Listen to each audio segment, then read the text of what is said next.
দিন ভরে পরিশ্রম করে, তাদের গায়ে কাপড় নাই, তাদের পেটে খাবার নাই, তাদের বাসস্থানে বন্দোবস্ত নাই, লক্ষ লক্ষ বেকার।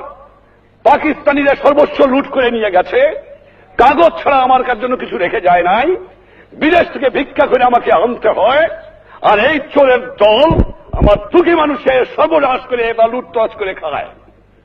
আমি শুধু এমার্জেন্সি দেই নাই, এবার আমি প্রতিজ্ঞা করেছি, যদি 25 বছর এই পাকিস্তানি জালেমদের বিরুদ্ধে জিন্না থেকে আরম্ভ করে গোলাম মোহাম্মদ, চৌধুরী মোহাম্মদ আলী, আইয়ুব খান, এরিয়া খানের বিরুদ্ধে বুকের পর টান করে সংগ্রাম করে থাকতে পারি, আর আমার 30 লক্ষ লোকের জীবন দিয়ে স্বাধীনতা অর্জন করতে পারি, তাহলে পারবো না?